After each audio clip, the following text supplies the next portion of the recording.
watching the clock, 10,000 hours go by. I keep putting in work, the tears are filling my eyes. I swear I've never been tested like this, but this is mine. It's not a matter of chance, just a matter of time. Never look back. If something standing in my way, I always push back.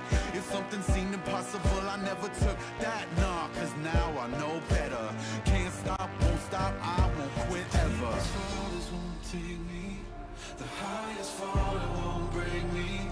The blood and sweat is what made me. I'ma get mine, just a matter of time.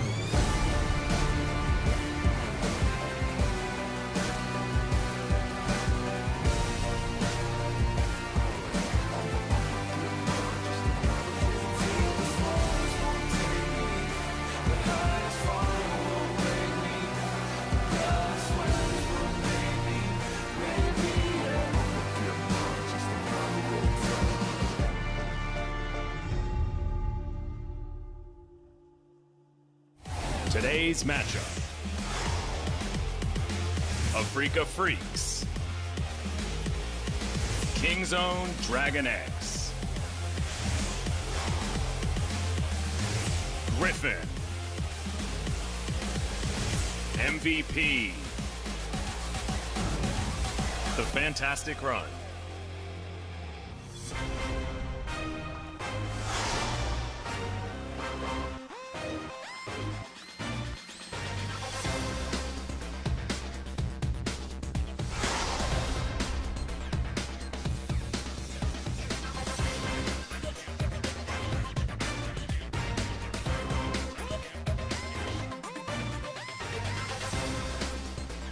Welcome back, ladies and gentlemen, to LCK Summer. It is the fourth day in a row here at OGN. Unprecedented amounts of OGN days. I'm once again Atlas. This is Papa Smithy as per usual.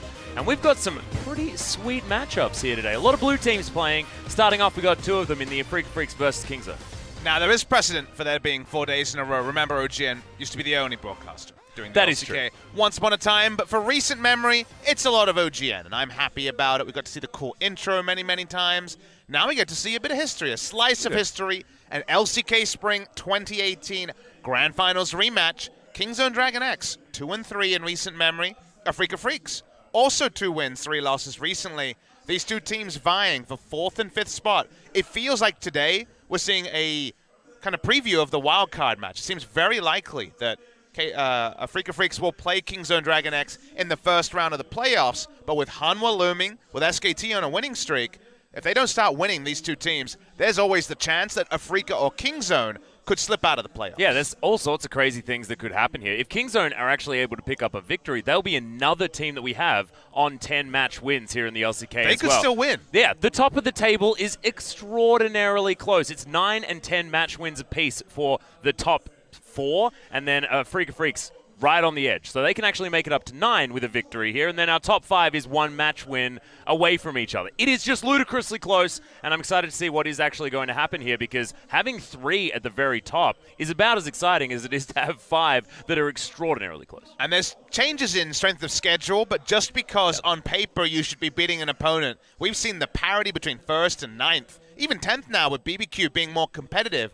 is kind of closer than it's ever been before. There's no guarantees. It's all about picking up 2-0 victories. Basically, every team has only 4 games left. We're that close to the end of the season already. Just 4 best-of-3s left. If you don't win all of them, the chance of actually getting the spot you want is very low. Yeah, and I'm really excited that you're talking about the parity here between the top teams and the bottom teams, because we've got 2 examples happening right now in KingZone and Afreeca. Afreeca, of course, of the first team to, lose to BBQ as far as our top teams are concerned. And then Jin Air also taking down KingZone. So, yes, you do have to fear the bottom of the table. That is not a free win. Speaking of the table, here it is right now. Griffin's still on the top side, but you can see Gen.G only 2 game score away from the top dogs that have been reigning supreme throughout the season. Griffin do certainly need to be held accountable, and we know now Gen.G, they've figured it out, as well as KT Rolster having the head-to-head over the team, but Griffin's schedule has certainly eased up, much like a lot of our other top teams. And it feels like 11 is the number. You see SK Telecom, they can get to 11 match wins. If you hit 11, that feels like you're going to be top 5. There's never been a team that picked up 11 match wins in the LCK and missed top 5. So Griffin and Genji, not much work to be done. But Afreeca and Kingzone, 3 and 2 matches respectively. Still got to pick up those victories where you can. Hanwha Life plays Kingzone and Afreeca in the next 10 days. That is some pretty hype stuff there as well. Before that happens, I'm sure Hanwha Life is at home in relative luxury watching these two teams. But let's start with an LCK Spring 2018 Grand Final rematch. It's Afreeca Freecs just as they lined up on that day, although Amy will be starting game number 1. Yeah, it'll be aiming in over Kramer, has certainly been the case most of the time. Looking towards the top side of the map is going to be very exciting. Start it with K, have 4 letters, and you're going to have a great time if you're going to be watching this series. And Khan is going to have a rough time against Keen because Keen has been taking some names. Yes, there was some crazy cheese used against him by MVP. The Mordekaiser jungle managed to actually work. However, his Gangplank smashed Max in the face with the gun, with the sword, with everything that he had in his arsenal on the GP. I think Keen, like you say, has been outstanding with Afreeca in kind of indifferent form. He has been great. But Atlas, there's no guarantee that a certain scallywag on the bench will be playing game number 1. When Kingzone closed that series, it was Rascal playing in the 3rd game. He and Khan both playing Cho'Gath in that series. Let's zoom over to the side of Kingzone DragonX and see which of the top laners it'll be today. Yeah, who's it going to be? Is it that Rascal up there, or is it the Rascal Khan on the top side of the map? Don't know whether you caught a glimpse of him in the booth, but it is going to be Khan once again on the top side. Peanut starting as well, so no Cuz in game number 1. And then, of course, it's BDD, Prey, and Gorilla to round out the roster. Team is actually finally coming off a victory, and a substantial one as well, over KT. That was one hell of a series, and this could be very similar given the prowess that Afreeca have been able to show us. And it's just a welcome return of the Kingzone DragonX we've seen for the better part of a year and a half. The consistency, the smart macro, good Baron setups. These were things that seemed a little bit too far from them. I think they still are susceptible to being a little bit off on their meta reads. I think they've spent too much time on mages and really should have gone back to marksman a bit earlier than they did. They're not the perfect team. They are not the Kingzone of summer last year or even the spring Kingzone that smashed the LCK. But consistently they have been able to beat Afreeca Freecs, and they should come in big favorites for today. Yeah, spring 2018 feels like a very long time ago if you're a Kingzone fan, but they are on their way up. A win over KT, certainly a strong one, because that victory over MVP, that was just after ADD's collapsed lung. That wasn't necessarily one we were looking at with much positiveness, but now being able to take down KT is a huge one. Still, KDAs are going to go in favor of Afreeca. They've had a better season so far, but it all comes down to what's going to happen in this particular game. And last time around, Kingzone were able to get the 2-1. They really want to get their KDAs out of the toilet. Look at their overall team KDA. They're in 7th, which is obscene for a team as talented as Kingzone DragonX. So many players in the top 5 of that top 20 rankings at Worlds last year. Kingzone DragonX, when it comes to this lineup, which started in summer of 2017, that's when the Genesis started. They have never lost a match to Afreeca Freecs, including those 2018 spring finals, supposed to be bringing you those out of Busan a few months ago. 3-1 in that series.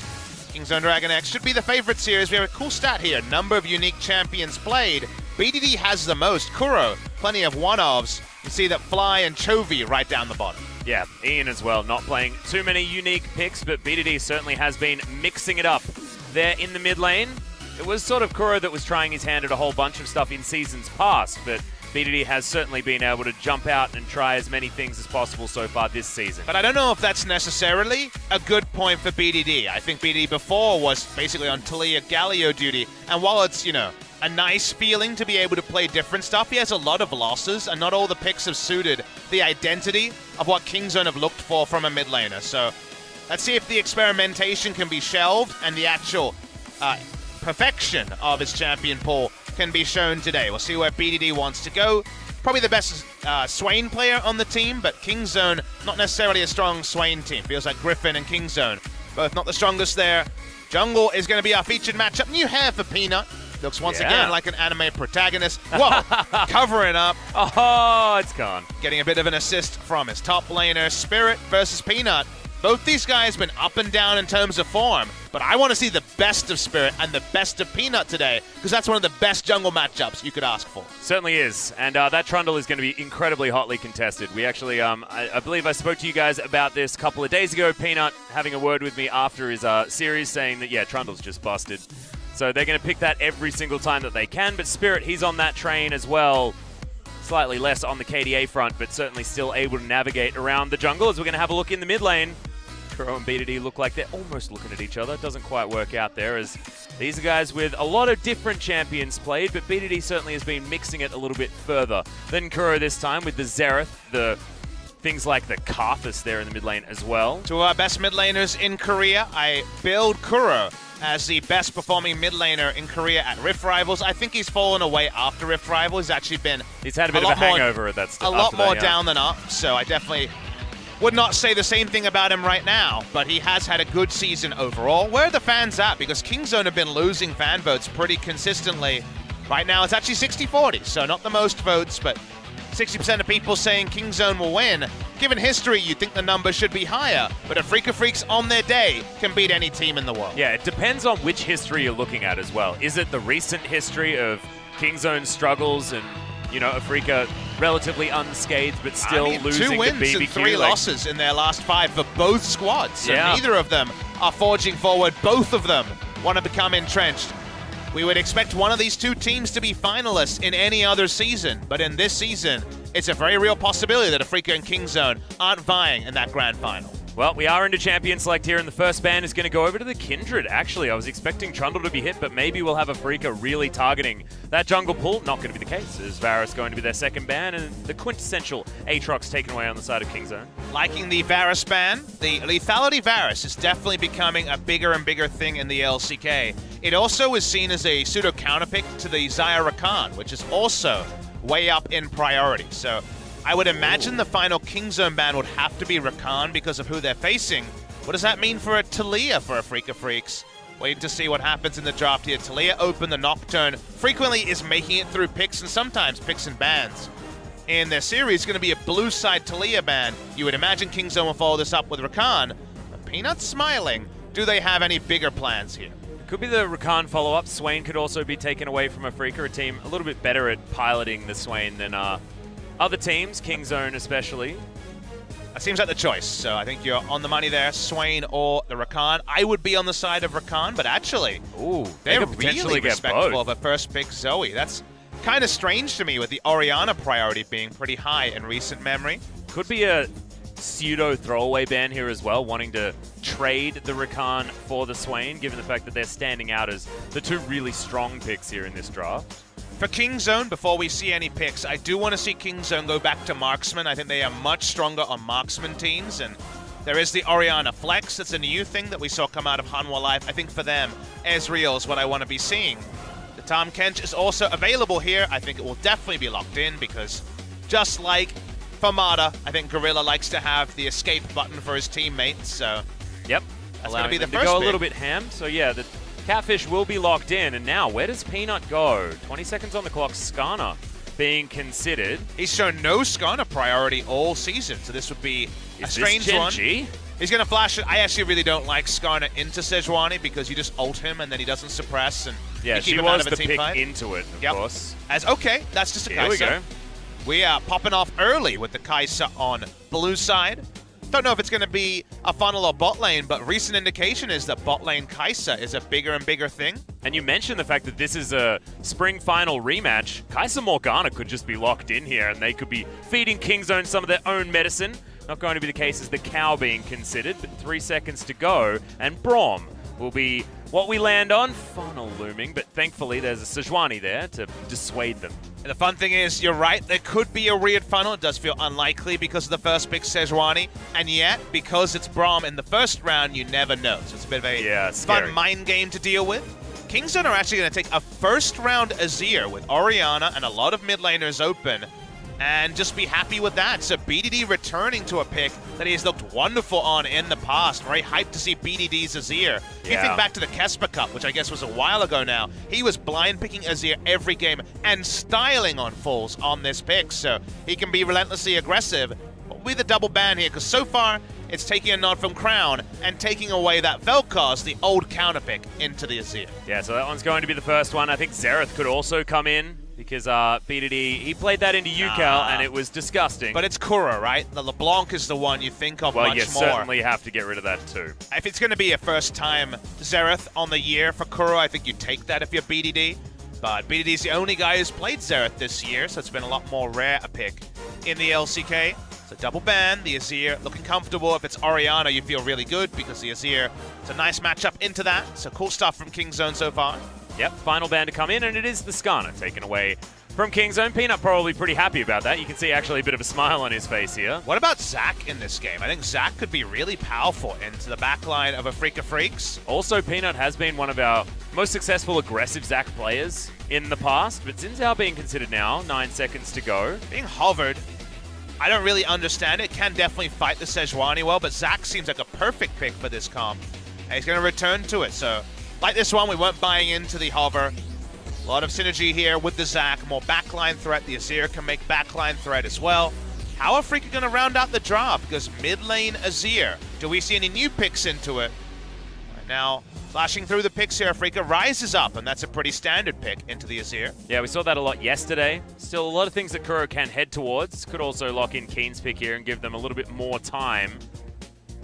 Is the jungle matchup going to be a spicy one? You'd think yes, even though the Zac versus Sejuani isn't too exciting. The blind pick on the Gnar, and alright, we see a Kassadin hover. I feel like we're close to Kassadin games, but I don't know if this is the spot. It can be very strong against Azir after 6, but you're kind of asking for bad tidings if you go for the Kassadin in this spot pre-6.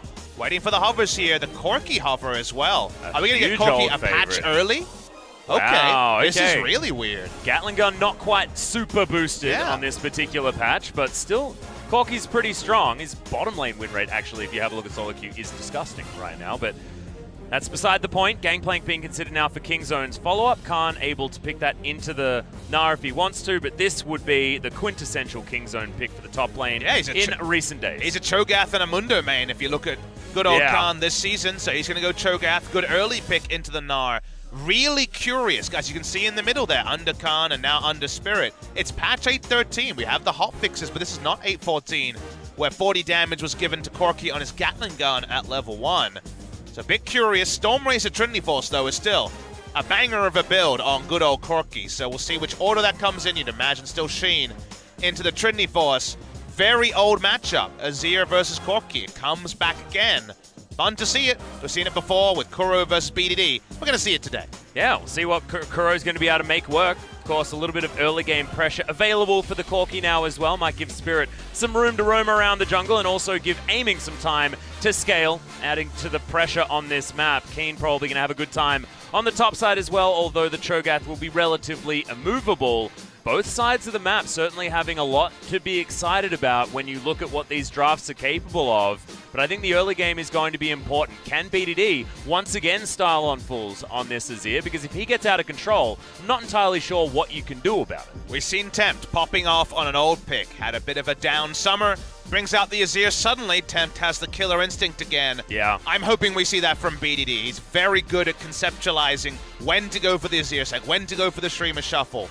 Can be so relentlessly aggressive. We'll see if today is the day. We see the Corki patch early. I have a very obvious prediction for 8.14. We'll be seeing a whole lot of that daring Bombardier in the mid lane. Yeah, Corki is going to be pretty silly, and it feels like there's always a Corki patch. Exactly. As you move towards the end of the year, Corki patches are just inevitable. As we move towards Summoner's Rift, we not entirely sure a little what we're doing veneer right here. Yeah, this is all very exciting as we're going to have a look at the Corki. That's what we're zooming in on. Kuro, can he impress us once again on a pick of his of old? We'll see what happens. Game number 1 is upon us. Let's get into it.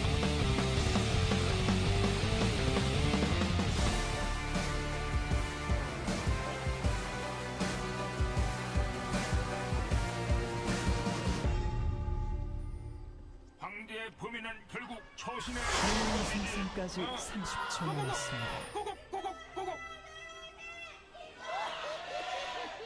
I love that. The Pigeon Azir in the mid lane. You know what I don't love, though, Atlas? I'm not a big fan of the Hot Rod Corki that we see. Really? Going on. Where are it you reminds me of Chaos. I was going to say the same thing.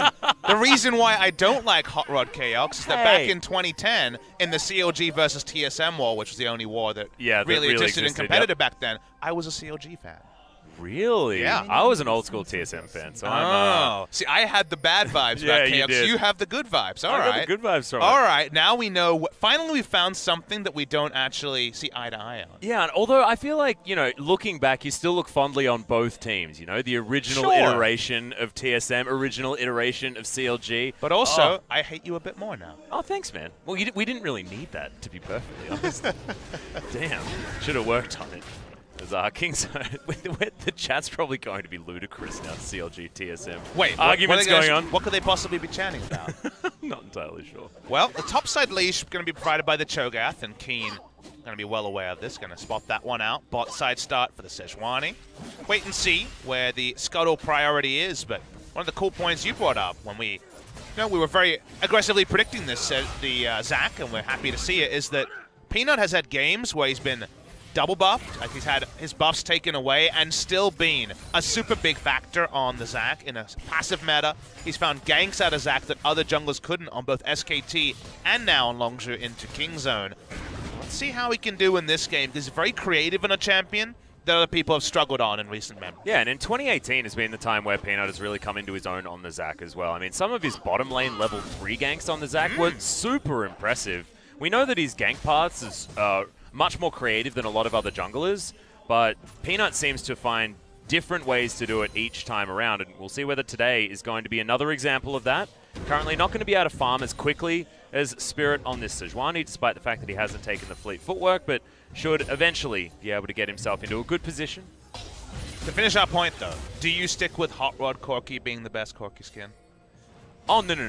I'm not a Hot Rod. It's not my favorite. I'm an OG. I'm a Red Baron Corki guy myself. Oh, Earth Corki. Just riding an Earth is just so good. I don't agree. Earthwick, though. I'm with you there. Yeah, okay, fair enough. Here is that LCK history. A lot of our mid laners have played 30-odd games of the Corki. About 50% win rate here for Kuro. Looking at the Keystones. Again, guys, we're on patch 8.13 today, not patch 8.14, so no buff to the level 1 Gatling gun to really get your lane rolling. Yep. Looking over the other side, BDD 21 here we games go. with the Azira's flash immediately from aiming is going to be collected, and that is once again the level 3 gank that we were talking about, and it'll bear fruit as First Blood goes over to prey on his Ezreal. Kingzone, beautiful stuff bottom side. So many Zac players will wait till level 4 so you have extra range on your Elastic Slingshot. Not Peanut. Nice path there. Come over the wall at level 3.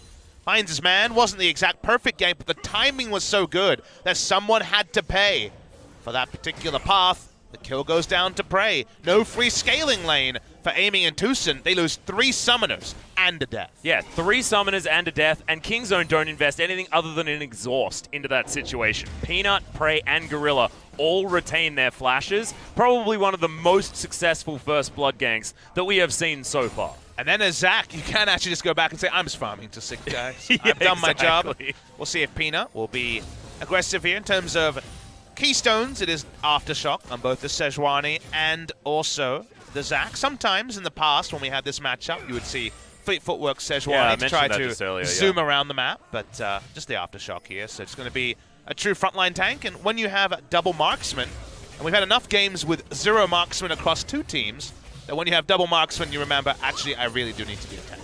Exactly. And this is the double marksman with the perfect array of damage as well, given how Corki works. Always loved these compositions. The ones of old with the Xayah Corki was incredibly popular when Xayah first made her way onto Summoner's Rift. And not going to be the case this time, but going to be paired with a similar hyper carry and a lower range version of that hyper carry flavor in the Kai'Sa. So the things we've had high expectations for so far have paid off. The Zac here from Peanut and his pathing. What I want to see is a big game from Keen, because he's on the Gnar. He played this against MVP, and remember, guys, Afreeca MVP was the last Afreeca series. Yep. That's where Afreeca lost to the Shenanigans Triple Smite. And top lane, I guess Smite Mordekaiser it was from Max. That was the sort of series where Afreeca came away very frustrated. I actually talked to Spirit after the series, and I said, what do Afreeca need to do? Start winning? And he said, I need to stop trolling, was his answer.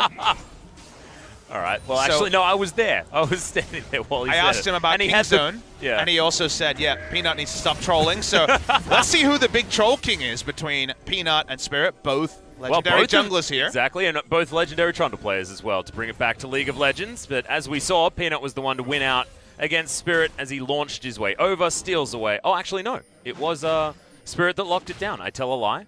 Big So, shout out nicely to done. Big shout out to Spirit when we went over to Rift Rivals. Really affable guy, made a big effort Yeah. to, introduce us to people and be a bit of a translator there. Big personality. We lost out on Hooney, but it's good to see Spirit kind of feeling confident. As Yeah. BDD and Kura, still plenty of damage on the Corki. Remember, although level 1 got stronger, it's still the same as the game goes on. It's just the early levels, Azir is probably going to take less harass damage. Yeah, and this has always been a really confusing champion to talk about when it comes to scaling. Because Corki is one of those champions that wants to get to 1, 2, 3 items, has power spikes all over the place when it comes to that, but he is a scaling champion. Does do massive amounts of damage once you pick up all of his big-ticket items. You're the man, right? I don't even talk about Corki color casting. That's all you. Yeah, I love it. You love your spikes. Although it's not same anymore, you can't It's go better. Trinity Force Infinity Edge. It's Ugh. better now. Yeah, you can just go rapid fire cannon, continue that spiky spike, and then 60% crit Corki magic damage. Oh, baby. What about Stormrazor and Trinity Force? Because Stormrazor didn't exist the last time, and Oh, Stormrazor yeah. Corki is really good. Then you get the rapid fire cannon. You don't even need IE. You're stronger than ever before. That's the 4th power spike. Yeah! Oh, God, Kuro. This is going to be insane. I'm going to have the best time with my analysis. Every time there's a Corki in the game, count how many times Atlas says the word spike in some form. Well, I mean, you have to... There are a lot of spikes, okay? Flash immediately out of Gorilla, though a lot of respect given, but didn't have a lot of time to react to that. Shows that certainly on form at the moment. He'll going to be used here because Tucson wants his flashback, I believe. I think Aiming wants a shop as well, as Spirit helps them push out. Ray has his ultimate, so could try to push back here, but they don't have the vision into the brush. So gonna get away is the dancing Sejuani on top of the bristle. Yep, and Prey going for a little bit of a snowball here with the Sheen pickup. Fairy Charm there, but doesn't have the early tier as Khan does land the Rupture. Getting that Feral Scream in there as well, so Keen does have to respect the Cho'Gath. I think this will be the new support norm, by the way, on patch 8.14, especially for tank support. See double Spellbook in this game. Tucson always takes Spellbook. Yeah, he loves support. I've talked to Gorilla before about Tucson as a player, and whenever he talks about support keystones, kind of Aftershock version or Spellbook version, and Tucson is a Spellbook always. Well, gonna get the knock up there as Peanut gets a flash, flashes in to try and find Spirit, but doesn't actually commit to the kidnap. Bro uses the blast cone, but Man, BDD, he's teleport at here as half well. health. Yeah, they really want to steal this blue buff and most likely move into a Rift Herald that's going to be spawning relatively soon. Early smite there, but it's because the Corki is waiting for a late smite, and it just allows them to get the pass over to BDD. So a big assist to BDD, having a blue buff advantage over the enemy Corki. I like the Kingzone are trying to accelerate the pace of this game. I feel like in the mid-game, before there is 3 items on aiming, even 2 items on aiming, who will be going, I imagine, still Rageblade Stormrazor, even if he has a bit of... The Rageblade now doesn't mean he has to hard commit onto it, but Kingzone have the earlier power spikes, 1 item Azir, 2 item Ezreal, and they're really ready to roll at that point, maybe just a Righteous Glory onto the Cho'Gath at that point. They're going to try and get as much as possible before it just ends up being 3 tanks and 2 marksmen hyper-scaling into the late game. It looks like a really beautiful sort of 25-minute Baron composition and win the game, you know, because you've got the extra 25 secure. minute? What I about feel like 20 minute, baby? I feel like 25 minutes because we can't really give Kingzone much more credit than that due to the fact that their ability to close out games has not been the absolute fastest so far this season. But isn't it nice that you look at Kingzone's comp and you're like, oh, they can play all of these champions. There's no mage in the bot lane. There's no crazy stuff. They're falling back on marksman. There was a very good interview with Bang after their win yesterday where he said, well, it turns out that closing out games with a marksman is much easier. And of course, you and I sat there a month and a half ago and said, there's too much crazy stuff. Actually, teams need to fall back on what they're good at. So it's taken a while, but teams are finally understanding that their macro plays are going to be so much cleaner with a marksman. And with the changes on 8.14, expect more marksman versus marksman, but still the teams that are really good at some of those awesome dudes can pull them out situationally as well. Yeah, I feel like the awesome dudes will always have a place now. I feel like there is going to be the continuation, especially when a lot of these players have really come into their own on the picks. As in goes Spirit, he's going to whiff the ultimate. They still might be able to find something here. Devour comes down. There is no flash for Gorilla, but he's got the grey health, and Teleport's coming in. Good Unbreakable from Tucson, and does get the cancel, but they don't get the gank, and they'll lose Shelly on the top side for it. Very nicely repelled by Kingzone. The gank was clearly onto Gorilla because his flash is down, and ulting the Tom Kench is the right way to do it. We're seeing a 2v2 topside, although Corki gives us up. Yeah, and it's going to be a dead Gnar as well. The flash from Khan, but no, Keen is going to survive for the moment.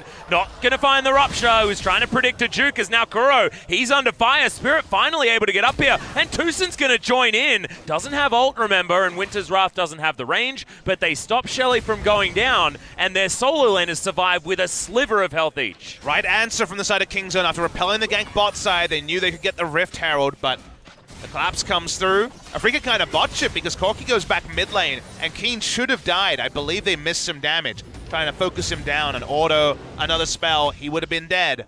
But Keen makes it away. The Grand Escape happens, and Kingzone can't punish Afreeca for their botched bot lane gank. Yeah, it's interesting because we're seeing these two incredibly proficient top laners. It's normally Khan that's the one that seems to elude death all the time, but this time it's going to be Keen.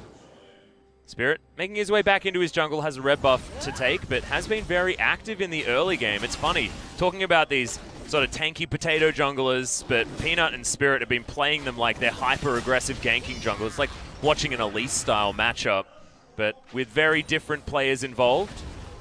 I actually don't mind tank jungle metas. I probably prefer them over carry jungle metas. You might say, okay, but like that sounds boring. It's not really that. I think you can see a lot of skill expression on pathing, on initiating tanks that you don't necessarily see on every carry. When you come to Sejuani, we have a full spectrum of Sejuani players all the way from, say, Ambition to Umti, and they're very, very different in how they play the picks. Aftershock versus Fleet Footwork plays differently. If you can initiate and you're a pathing jungler, you're going around the map to create action rather than damage junglers that don't always get the call from their laners and can't make things happen themselves.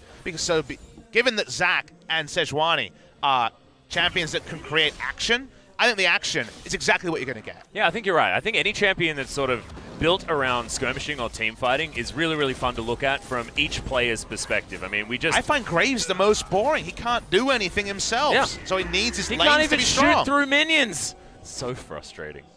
But he can grow a sweet mustache himself. But he can't smoke a cigar anymore. Oh, he's back. He's back smoking. smoking. Yes, sorry. He's smoking them He again. just needed a couple years away. His doctor said, hey, cut the cigars. The emphysema cleared up, so he's fine now. Runeterra really good at healing people through cancer and stuff like that, so it's okay. It's okay for Graves. Did they ever explain in the lore how everyone can just teleport back to a fountain? No, but maybe they take the blue pill. Maybe it's Morpheus. Maybe he's in there. Maybe that's what it is. Not entirely sure. We'll have to ask some of our buddies over in North America at the office. I thought that was adjacent to Runeterra or something. Yeah. California, next door. I don't read the lore, guys. I actually don't know the You lore. didn't see the new sweet map that came out? We lost our lore expert in Doha when he left, unfortunately. Oh, that's true. He wasn't the lore expert, though. Didn't he just muse about lore all the time? No, it was just very obvious the person next to him knew nothing about the lore. And would troll him about it to no end. Ah, perfect. Well, this game has been highlighted by that excellent play on the bot side by Peanut, and two Drakes also. Khan is pretty tanky, but we're going for him. Yeah, he's looking to try and eat this Gnar as well, but he's going to get Mega Gnar. He's going to get all that health, and they're going to just jump on the Dinosaur. Spirit grabs the kill in the end, and we do have some action, but it's going to be followed up. It's a really nice kidnap opportunity here as he just gets swooped back in. BDD picks up a kill easy, and we had a bit of a lull, but now we've got a mid lane out of turret falling down. Khan in the death chamber, everyone else mid. And this is so big for Kingzone. This rotation is so important because you can't allow the Kai'Sa any more free time in extended laning phases. They get the double interrupt on Kuro. He can't get away. And from there, they're able to take down the mid lane turret. Well played by Peanut. You got to remember your timings against the Elastic Slingshot. Kuro botched them. Yeah, it didn't quite work out there. The Corki might need a little bit more work, but we'll see how he goes as this game progresses. Shelly not even going to be taken here from Spirit, as Honeyfruit's going to be eaten, while the Rift Scuttler's going to be taken down. Spirit able to take that one away. Peanut didn't quite have his smite available yet, I believe. It is now just going to come off cooldown. So Shelly doesn't actually get taken. 15 minutes here into the game. Spirit unable to grab that, but was able to steal away the Rift Scuttler. And the mechanic you guys need to know, if you are not Corki players, when you have the special delivery, when you have that big package, as Brendan Valdez would like to call it, He loves talking about packages. the passive, you can override CC, but the normal Valkyrie cannot. And that is the interrupt that came through from Peanut. They knew the flash was down on the top side, that's why Khan died, but the flash is also down in the mid lane, that's why Kuro died. But increasing the pace of the game, 2-item Ezreal about to show up, 1-item Azir already showed up. They need to continue fighting like this before Kuro and Aiming get their items, so that's why it's a big win to get that mid lane turret. And as you look at the damage, no surprise that Keen has been able to harass the Cho'Gath a heck of a lot. See, that's not exactly optimal use of the package, but it was timing out, so Kuro had to get rid of it. Going to be able to at least wave clear with the equalizer-like effect. In goes Peanut once again. Does still have Flash available, remember. Hasn't needed to use it for any of his successful ganks so far this game. 2 working out already. Backup thing they get, if they can get one more turret. Also, Atlas is getting the Wits End Gnar out of the Cho'Gath matchup. They really want to dodge here if you're King Zone. The Cho'Gath out of the Gnar matchup as much as possible, given that Gnar was able to build for lane and is very punishing. For the Cho'Gath, the best way to do that, of course, rotating with your duo lane. Unfortunately, the mid lane targets the map control, but doesn't really allow the Ezreal to vary up his positioning. So for now, the Cho'Gath just has to have a bit of a bad time. Yeah, but with the map control added, it means that they will be able to shove this bottom wave a little bit more freely. So should just be a matter of time before Kingzone can get the pressure that they require down there. At the moment, we are going to see some backs. Gorilla going to go back home, but it's Trinity Force Manamune picked up from Prey.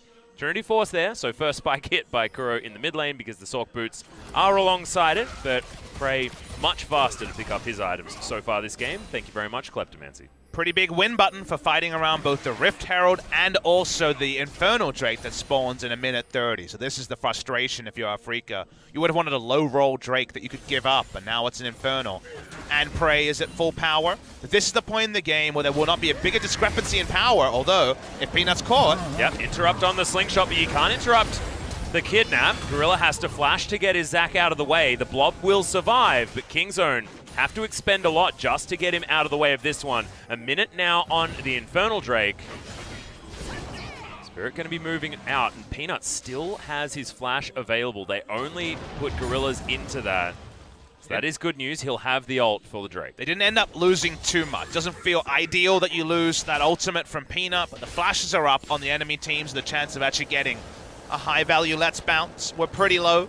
You need to be able to fight at this point because this is when, relatively, you're the strongest compared to the enemy team. As Prey is a monster, the strongest person on the map, and Azir with Nashor's needs no introduction. So getting as much now is what Kingzone need, and it's what they looked for from the draft. And they're also looking for a lot of vision control here around this jungle. You can see 2 control wards are there for Afreeca Freecs. They need them because with the mid lane outer turret down, all of that map control that is implied does now need to be really forced out of Afreeca Freecs to try and get themselves back into relative control. Point we didn't talk about in draft is a lot of latent magic damage. We are going to get AP Kai'Sa coming out of the bot lane here from Aiming. Of course, Kuro does mostly magic damage as well on the Corki, and it's Wits End Gnar. So while they don't have a traditional mage like the Azir, for example, there still is a lot of magic damage on the Afreeca side. So they don't have the late game queries that a different double marksman comp would. I find it very interesting that Aiming has gone for the AP build. We've seen the Stormrazor be very, very effective in the hands of a lot of our hypercarry players. Deft comes to mind for some of our most successful, and it would have been way better in this game to give them that damage variance that you are talking about. Khan's going to now have a very easy time itemizing towards this composition. They still have enough physical damage, even if they don't have hard physical damage. You're kind of alluding to Atlas. They'll get an Infinity Edge on the Corki eventually, for example. Yeah. The reason why I don't mind it is you consider Braum, the Gnar Ultimate, the Gnar Wallop, and also the Sejuani. They have a lot of hard CC, and that the AP build is a really good burst build to finish off the plasmas that both the Kai'Sa and the teammates with hard CC can provide. So when it comes to actually killing some targets with, say, 2 rounds of that passive, it could be enough for the AP Kai'Sa. It made the lane weaker, but he's within 4 CS, so the laning phase has actually been pretty comfortable for this AP Kai'Sa. And also aiming is going to, you know, hit his power a little bit earlier with the Nationals 2 coming in second.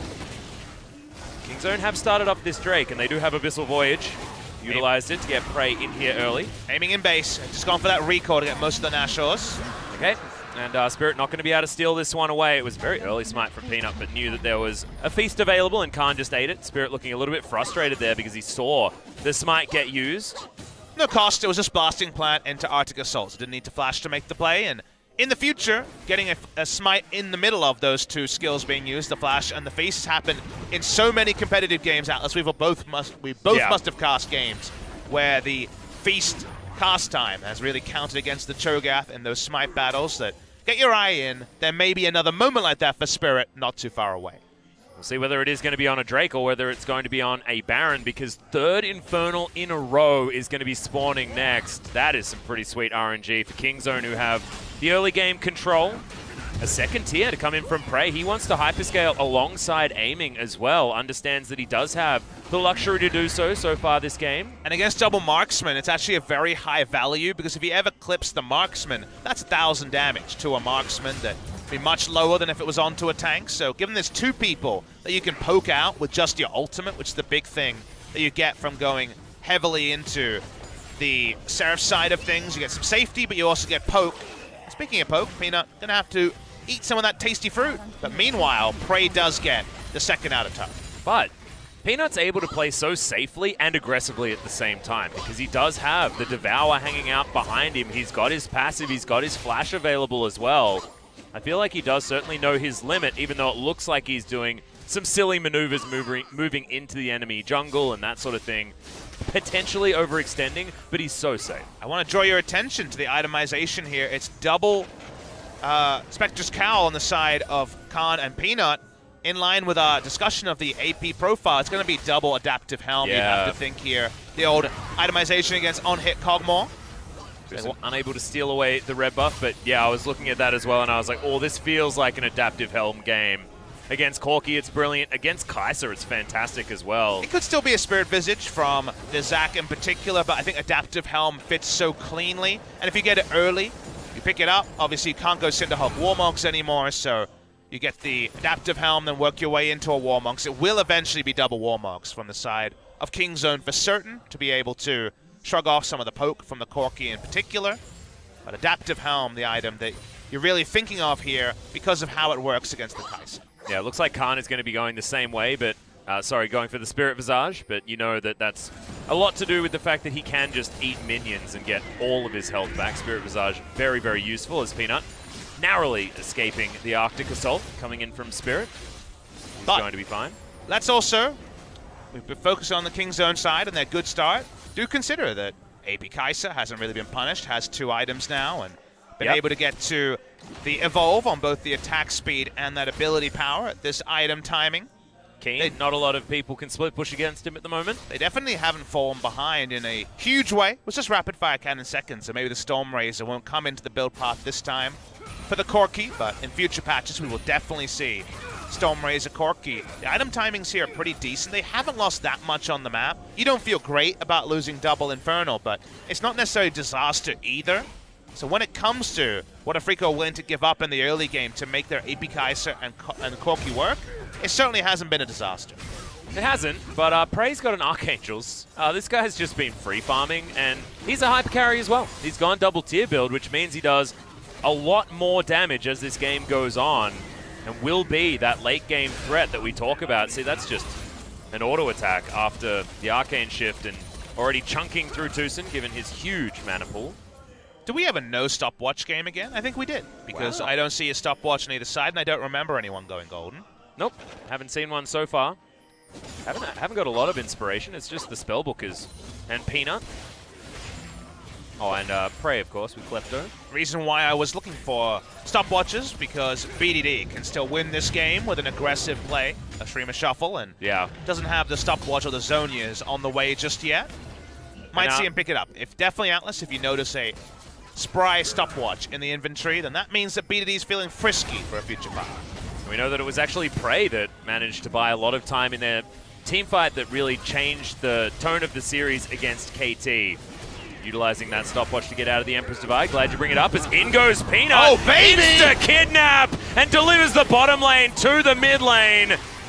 Aiming, he's trying to run away now, but I'm not sure how far he can go because there's the Abyssal Voyage and Peanut gets another double knock-up. Spirit, he's going to get devoured and delivered and destroyed. Prey picks up the kill and now Kuro just has to watch on in horror. In the bottom lane, Keen's like, well, I got my teleport, but you guys are already dead and you can have my mid laner as well. I'm going to try and take a turret. Well, a lot of people think the pocket pick for Peanut is that Nidalee, but the Zac has always been one that he seemed to have this intrinsic link to. He had that struggle to get into the Cinderhulk meta, but the one that got him there was jumping on that Zac. He basically wins the game with 2 elastic slingshots, and it's a free Baron to King Zone. Yep, and Keen, you can see he's frustrated trying to tank up this turret. He's going to do so as the Baron does fall down. The Feast is available, but Keen still going to be able to get the one-on-one kill on the bottom side of the map. Trades it for a Baron, though. You do worry that it's one of those games where Keen wins the side lane and his team loses around him. Peanut comes in. Tucson has to be better. He's not able to interrupt on that particular side. He's not quite Thresh on the Braum, but the ult, if it's earlier, can interrupt the elastic slingshot. By the end, it's too late. Aiming has to flash away. They come in. Second elastic slingshot. Gets Peanut. the double. Beautiful stuff from Peanut.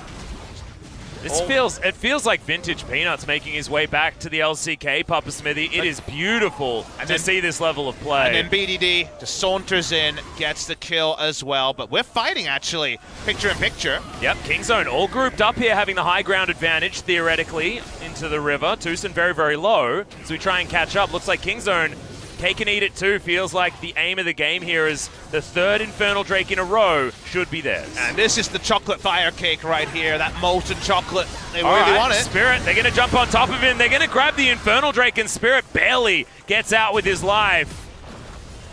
Does invest the ultimate. Kuro trying to get mid lane, but he's not going to get that either. It's just nothing that Afreeca can grab in trade for any of these objectives that Kingzone are just tearing from the map. Oh boy, the lava cake is so tasty here. They have Baron triple Infernal. Now I want some chocolate lava cake. Yeah, but me too. Kingzone Why did you DragonX, talk about that? You were talking about Peanut falling back to old Peanut. I think this is Kingzone falling back to old Kingzone. Yeah. We saw them beat KT, but there still was some of those gaps. Suddenly, the Zac comes out. They return to BDD on the Azir for the first time on the season, and everything is falling into place for Kingzone DragonX. If you're any other team that has to face Kingzone in the regular season, you're definitely worried watching a game like this. Yeah, thankfully the Void Seeker is going to find Peanut there, which means that Keen's able to move out of the way of a potential elastic slingshot, but already the structures are starting to fall down. Prey is shoved this way forward on the bottom side as True Shot Barrage is eaten. That means Unbreakable now on cooldown. Afreeca Freecs not going to be able to stave off the siege bottom side very much at all. We're going to have Kingzone now moving around, trying to take down as many inner turrets as they can. And Papa, what did I say earlier on? 25-minute Baron? It was 26 minutes. I think the composition working exactly the way that Kingzone had built it to. Really, really nice stuff here so far from the team that does seem to have Afreeca's number so far this season. But Atlas, let's not be too rose-tinted. Remember, we were just praising Afreeca, saying, okay, they didn't lose the maximum. They have a chance. They've got 2 items. And then it was execution from Peanut in particular that bequeathed them basically the entire game. Now they are so far ahead, and Afreeca's worried that if they make the wrong engage, they just lose. Yeah, it's 6,000 gold. The lead inhibitor turret has been taken in the mid lane as well, so base broken, Baron successful. Rupture is going to be avoided, but they don't avoid the elastic slingshot, thankfully. The Gnar is there with the ultimate, but that is a big cooldown to invest just for a disengage, and it costs them the inhibitor. That extra AP scaling on the auto attacks means that Azir, who lost his W passive before where he could just blow up a turret, Braum. He's still blowing him up anyway. He's doing really well here. Is Kingzone, they're going to take the one objective and back away. The final shops are coming in. That's a nice hat on Tabita. He suits him really well. Yep. Still actually hasn't gone back yet. He had that for that last fight. What can he get now? Is it Void Stuff just outright? That would be real scary.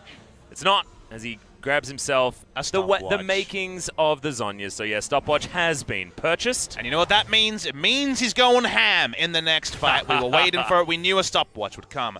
Eventually, yeah. Sooner or later. He's got it now. His flash will be up for it. Ready for a BDD highlight, and it's likely to be a BDD deletion because there's plenty of damage to back up the playmaking. Yeah, good God, he's got so much. 40% CDR has been completed here as well. on the Azir. As Teleport is going to come down, and Peanut, he's going to find his man. Kidnap on the Gnar just to bring him closer and closer to the Tahm Kench. All of the CCs available. He ain't going anywhere. Does do, you know, a bit of damage with the ult, but that is about it. And Keen, yeah, feeling a little bit like ELO hell for him today. It's been a kind of worrying trend for them in those 5 matches. We already mentioned the pregame. 2 and 3 for both Afreeca Freecs and Kingzone their last 5 matches. 2,500 gold is the Baron buff power play to Kingzone. But Keen has had a lot of good games in losses and just not a lot of poor games in general. He's been wonderful in this summer season. Kingzone roll in. They want a second inhibitor turret. They should get it, and Afreeca have to be worried about that big BDD engage. Yeah, and they have to be worried about Prey as well, who's got 4 of the biggest items that an Ezreal can ever get. Seraph's Embrace transformation to come in to add insult to injury, and that is going to be the inhibitor. Falling down topside, we'll see whether they actually head bottom lane. That big wave is shoving, and it's a long way away. Kingzone able to disengage here, not going to go for the win or anything like that. They've got an Ocean Drake that they could potentially pick up for just the most dragons this game. That Elder would certainly be huge, but triple Infernal.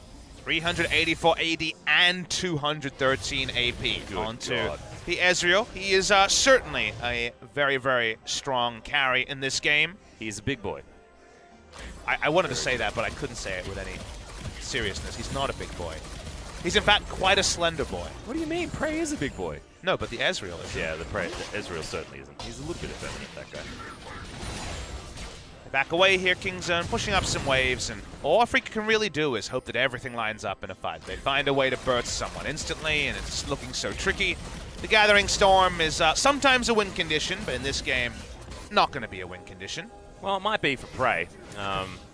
He, of course, went for the double tier, so he was opting into that late game, and he's most likely going to win. So I guess you could call it a win condition. But Adaptive Helm finally picked up for Khan. That's the first one we're going to see, as Peanut did, like you say, go for the Spirit Visage. Pretty standard item for Zach, so didn't really want to opt out of it. And now, tutorially, we will move towards the bottom side of the map, open up the rest of the base of the Afreeca Freecs, and watch Super Creeps decimate it as Kingzone move themselves forward slowly but surely to win this game. Cool Hat coming in for aiming. He's got his Rabbidan's Death Cap for his 3rd item. Does a lot of damage. We're very close to Infinity Edge for Kuro, but I just think it's too little too late at this stage. 8,000 gold the lead for Kingzone. The composition has done exactly what it wanted to do, and now they're just sieging to try and pick up the rest of this game. Kingzone trying to win the first battle in this extended lore battle. Remember, they beat the other Rocks Tiger earlier this week in SMEB. They're against that old mid laner Kuro today, trying to go back-to-back in 1 week here, defeating those 2 former teammates of Prey, Peanut, and Gorilla. Kingzone back away. They are so incredibly strong at this point. They back away to the Baron and they say, well, if Peanut hits another Elastic Slingshot, the game will just end. Yep. And I'm not sure whether they're going to be able to get enough done here elsewhere on the map. Afreeca, as Spirit is going to move away, so Stretch Armstrong not going to be successful there from Peanut. But they're looking for a Baron. Kingzone pretty easily should be able to get this. Already started up by Gorilla and Prey. Vision is there, but I have a feeling that this is just Afreeca seeing their problems as, okay, the engage to come in from Peanut. He will get deleted very early on in the piece, and they're not going to be able to protect him unless the teleport comes in. It does, but it has to be cancelled. He's trying to get his way out of there. Prey, free hitting on the back line. Empress Divide is huge and destroys that Kai'Sa. It's a double kill for BDD, and he still wants more. Khan is a front line that you cannot avoid as Keen tries to jump his way out. Peanut, he can land wherever he wants and finds his mark. And the Rupture's going to be there as well. Kingzone, they thought about the Baron, but now they're just thinking about winning the game. It looked like it was going to be the perfect fight for Afreeca, but they're too far behind. In a more even game, they would have won that one. But in this one, whenever you walk up, you walk into BDD. He is the destroyer, and Kingzone DragonX will win game 1. Yeah, Kuro trying to stop it from the fountain, but nothing he can do. Nexus is going to be obliterated. Prey picks up the last kill there on his former teammate, and is going to go down for it, but Kingzone DragonX, a beautiful victory and great execution on a composition's win condition. They return to a lot of the stuff that made Kingzone strong. They've been strong in Zac metas. They've been strong with BDD on the Azir. And that comfort, the meta rolling on towards these mages like the Orianna and the Azir in particular, Kingzone DragonX perks up their head and says, yes, please, sir, one more helping. of what's coming right now in the meta in Korea. So they easily win this game number 1. And somehow, with a schedule like KT and Afreeca, Kingzone DragonX, go back, rewind history and say, we always beat these teams. It doesn't matter what's happened in the past month. We will still beat them again. And also, this is a team vying for that top position as well. Remember, Kingzone DragonX can still potentially be number 1 here in the LCK. It can still happen. It requires results to go their way. Yeah. The strength of schedule argument is that Gen G and Griffin only face the bottom 4, but you're right. Kingzone Anything can DragonX, happen. look at the schedule and say, let's win 4 series in a row, and at worst, we're coming into the playoffs with a huge momentum spree that might set them up for less best of 5s and a lot of confidence going into those knockout matches. Yeah, it's likely that they will just be semis and finals. You know, it could be an opportunity here for Kingzone DragonX, but they're going to have to continue on this form and show us that the consistency is now there for this squad. We know domestically they're very strong, but they dropped series to Jin Air recently. The only real convincing 2-0 victory was against MVP without their top laner. So if they're able to back up a very clean game 1 with another very clean game 2, I'm ready to start believing again in Kingzone DragonX. I'm just happy I can believe in their drafting, because their drafting has been pretty poor for the best part of summer season. Yeah. I love the fact that Peanut's happy to return to the Zac. The spot called for it, and he definitely called for it for himself. The Ezreal, the marksman are back. Kingzone DragonX, are they truly back, or is it just a mirage? We're going to have to see more games to know for sure. And they drafted for this composition very, very early as well. That bottom lane in the AD and the Tahm Kench just looking really, really good from the squad. BDD back on the Azir is great as well. Guys, we're going to have a short break, and when we get back, Game 2, Kingzone versus Afreeca.